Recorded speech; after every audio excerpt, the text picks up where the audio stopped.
Halo, selamat pagi anak-anak ibu. Jumpa lagi kita hari ini belajar pada tema 5 yaitu tentang ekosistem. Nah, sebelum kita mulai pembelajaran hari ini, marilah kita sama-sama berdoa menurut agama dan kepercayaan kita masing-masing. Berdoa dimulai. Berdoa selesai. Ya, mari anak-anak ibu sekalian, kita buka bukunya, kita masuk pada subtema 1. Kita masuk pada pembelajaran bahasa Indonesia. Teks non-fiksi adalah teks yang berisi informasi berdasarkan fakta atau kenyataan. Teks non-fiksi dapat ditemukan dalam artikel, surat kabar, atau majalah. Dalam teks non-fiksi, informasi-informasi yang disajikan memiliki keterkaitan satu sama lain secara berurutan sesuai dengan kenyataan. Informasi tersebut disusun menjadi sebuah paragraf yang terpadu. Nah, cara menggali informasi teks non-fiksi itu ada 3, yaitu membaca teks dengan seksama, membuat dan menjawab pertanyaan berdasarkan teks yang dibaca, yang terakhir menentukan ide pokok atau pikiran utama dari teks. Anak-anak ibu, ada percakapan 2 anak. Pertanyaan, tahukah kamu cara meringkas teks? Dengan jawaban, aku belum tahu, karena kemarin aku baru belajar cara menentukan ide pokok dari sebuah bacaan. Cara menyusun ringkasan teks itu ada 3, yaitu membaca teks untuk mengetahui dan memahami isi bacaan. Yang kedua, menuliskan ide pokok dalam setiap paragraf. Yang terakhir, menyusun ide pokok yang ditemukan menjadi paragraf baru. Anak-anak ibu, mari kita buka buku tema kita pada halaman 20, yaitu mengenal letak geografis Indonesia. Kamu baca. Setelah itu, kita akan meringkas.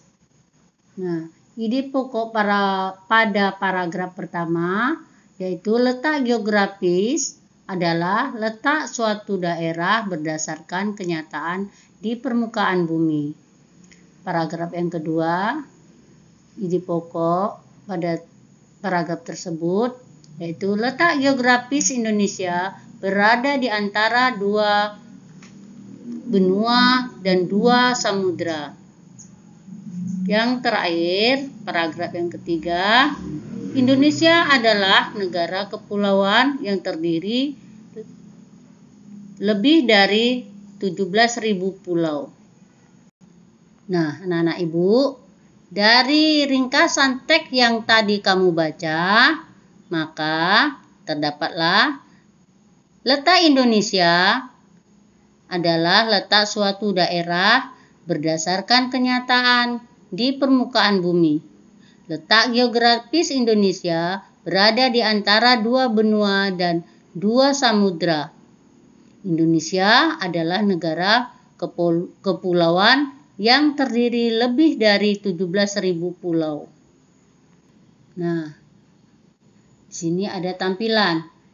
Kemarin kita sudah belajar cara mencari informasi dari bacaan dengan mencari ide pokok. Mencari informasi dari teks non-fiksi bisa juga dengan menggunakan peta pikiran. Peta pikiran merupakan suatu cara mencatat yang biasanya disajikan berbentuk cabang seperti pohon.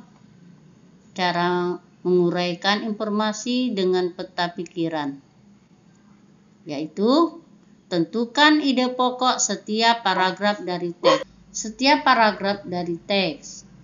Kemudian membuat Daftar pertanyaan menggunakan kata tanya, apa, siapa, di mana, kapan, mengapa, dan bagaimana.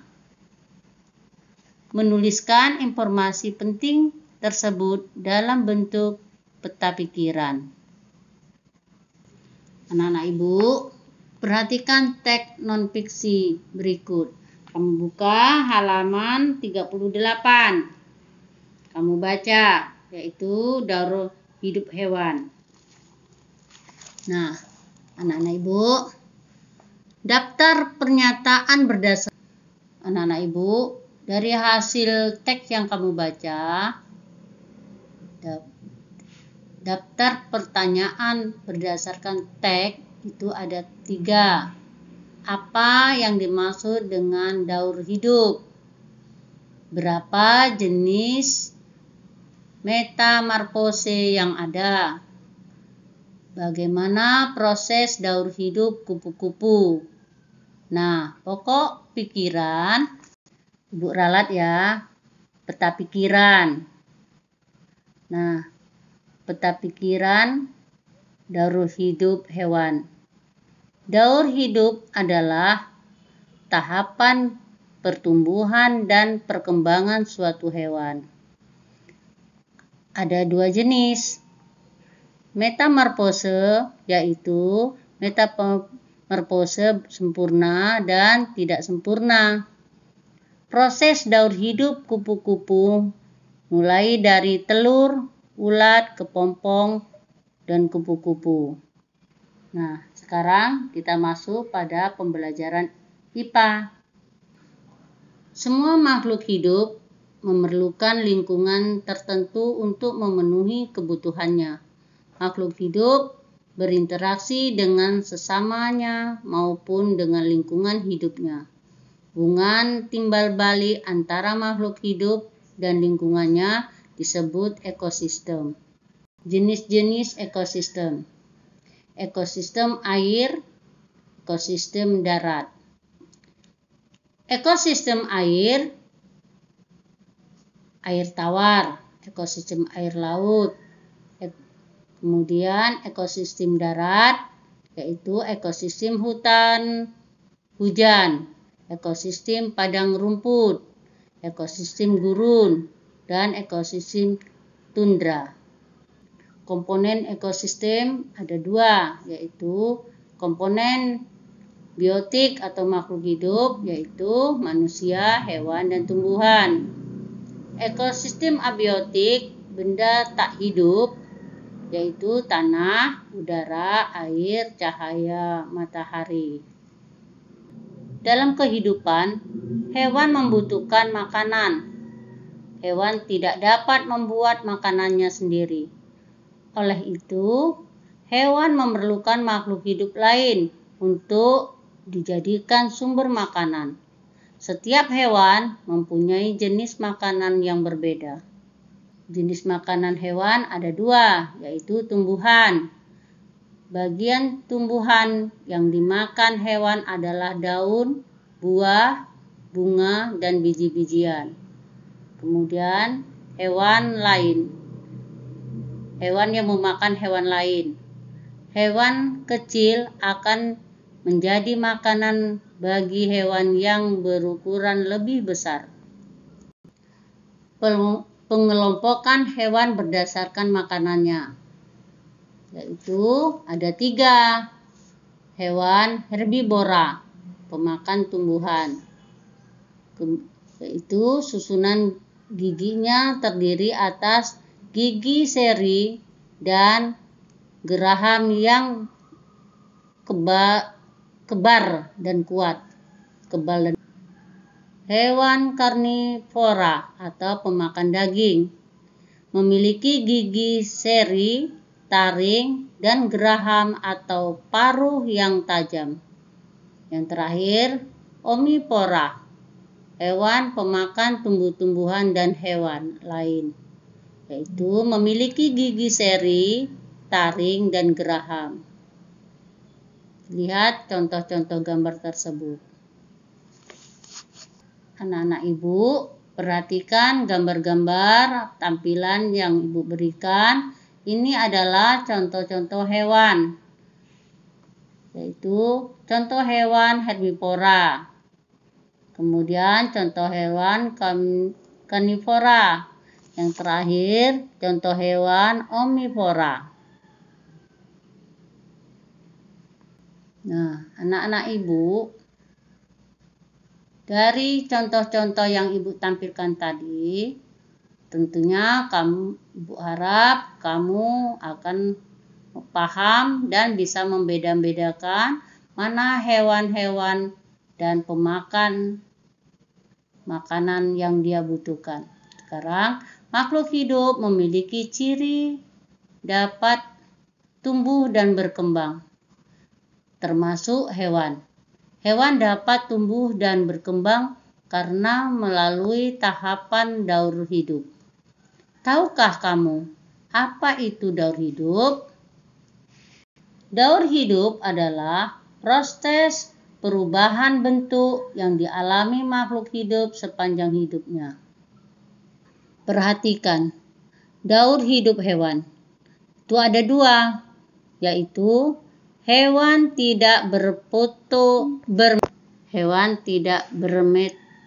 bermetamorfosis, yaitu hewan tanpa metamorfosis memiliki bentuk tubuh yang sama dari lahir hingga dewasa, hanya mengalami perubahan ukuran tubuh. Sedangkan hewan bermetamorfosis, yaitu metamorfosis sempurna, ada dua, yaitu yang sempurna dan tidak sempurna. Yang sempurna, bentuk tubuh hewan sangat berbeda antara bentuk baru menetas dan bentuk dewasanya. Sedangkan hewan metamorfosis tidak sempurna, bentuk hewan muda tidak berbeda dengan bentuk dewasanya melalui tahapan peralihan yang disebut mimpa. Perhatikan, ini adalah contoh hewan tidak bermetamorfosis. Hewan yang tidak bermetamorfosis hanya mengalami perubahan ukuran tubuh dari kecil menjadi dewasa. Nah, perhatikan gambar tampilan ini. Seperti seekor kucing. Dari anak kucing, kucing muda, dan kucing dewasa. Tidak ada perubahan. Kemudian seekor Indo ayam dan ikan sama. Perhatikan contoh hewan bermetamorfosis sempurna. Perhatikan ya anak-anak Ibu, metamorfosis sempurna melewati 4 tahapan, yaitu telur, ulat atau larva, pupa, dan imago. Contohnya pada kupu-kupu, dari telur, ulat, kepompong, kemudian menjadi kupu-kupu. Sementara katak, dari telur, berudu, katak muda, dan menjadi katak dewasa. Dan yang terakhir nyamuk. Perhatikan. Nah, kau sebutlah itu. Iya, pinter. Nah, perhatikan yang terakhir.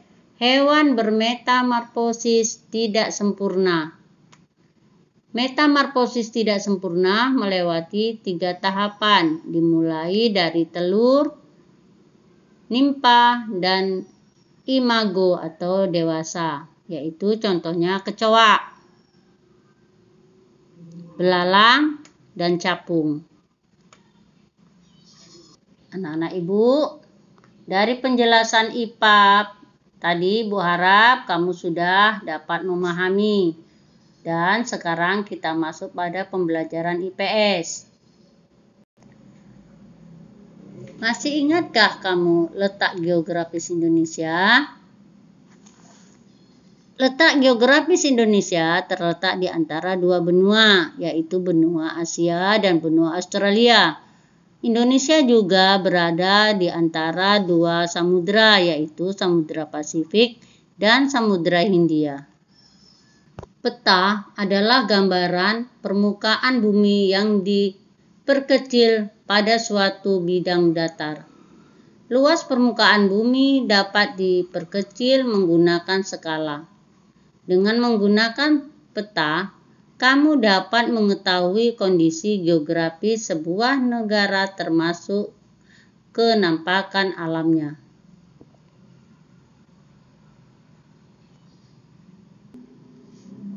Perhatikan unsur-unsur peta. Yang di atas ini adalah judul peta. Kemudian ini di bawah sini adalah arah mata angin. Kemudian legenda. Ini simbol-simbol.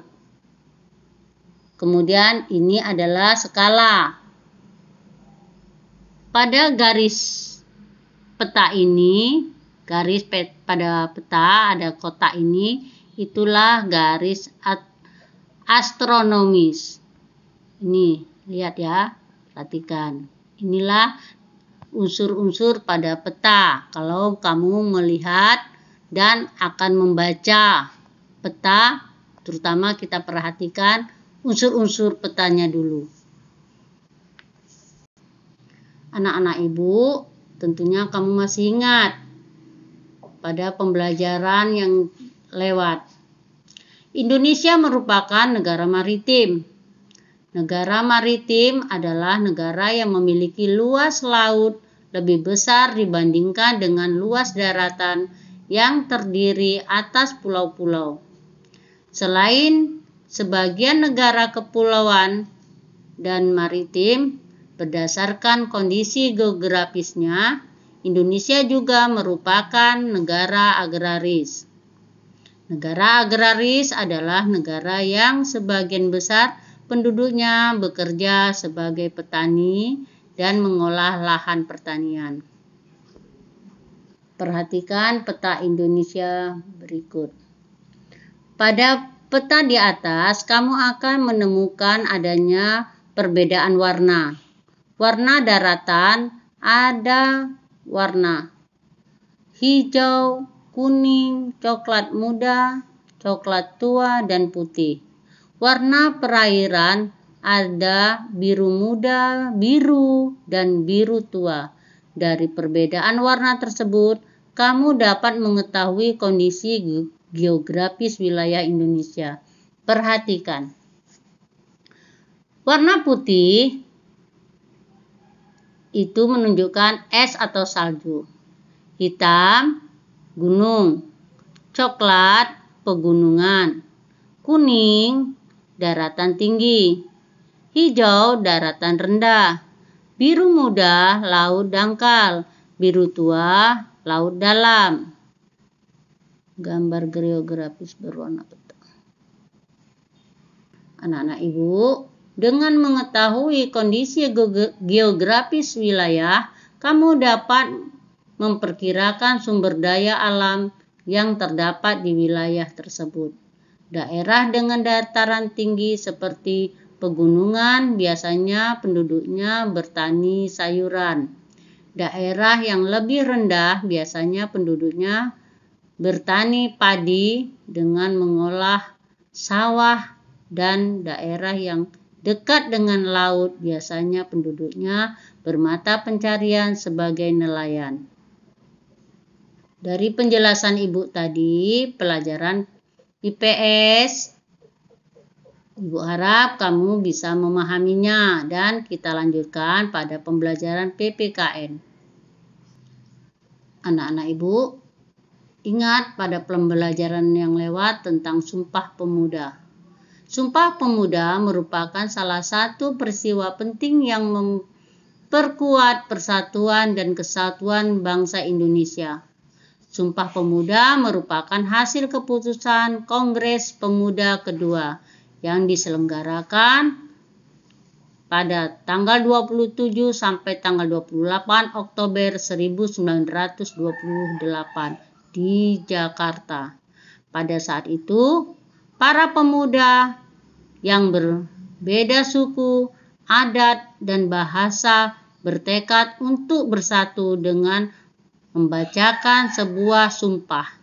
Sumpah ini merupakan janji pemuda mewakili masyarakat Indonesia untuk bersatu membentuk sebuah negara merdeka yang bebas dari penjajahan. Ini adalah isi Sumpah Pemuda. 1. Kami putra dan putri Indonesia mengaku bertumpah darah yang satu, tanah air Indonesia. 2. Kami putra-putri Indonesia mengaku berbangsa yang satu, bangsa Indonesia. 3. Kami putra dan putri Indonesia menjunjung bahasa persatuan, bahasa Indonesia. Anak-anak ibu, harus kamu ketahui, sebelum peristiwa Sumpah Pemuda, semangat persatuan bangsa Indonesia sudah terwujud melalui munculnya organisasi-organisasi pergerakan nasional.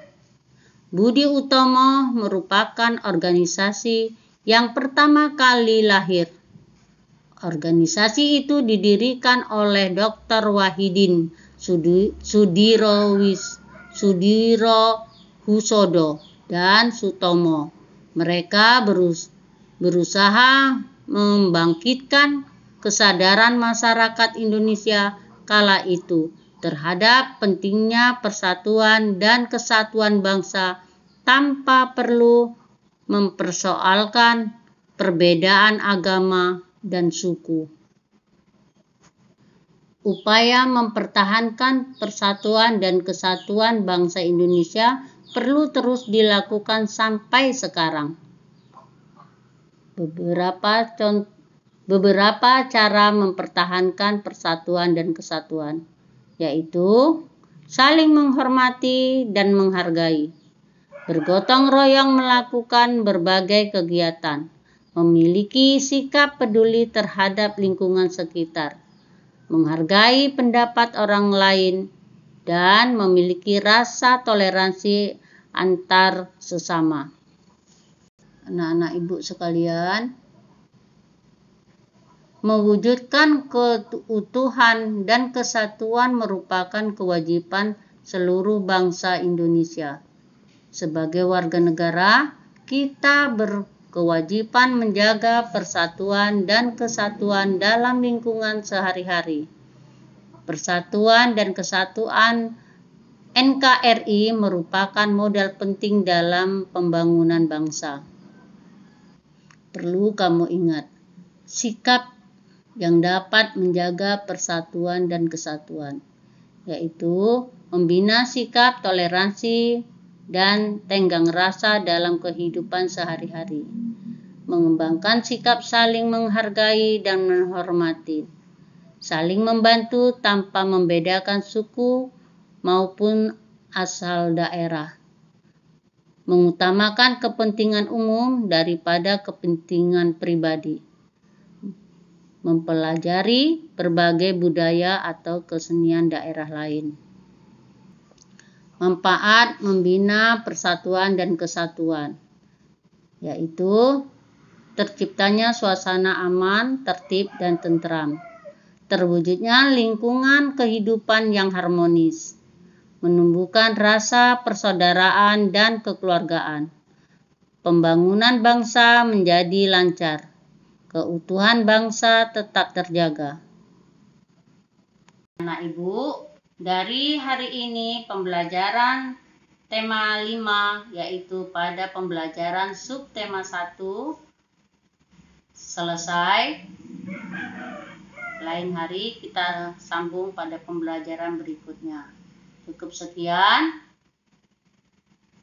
pada hari ini. Dan Ibu ucapkan, Ibu harap kamu dapat memahami dari penjelasan Ibu tadi. Selamat belajar.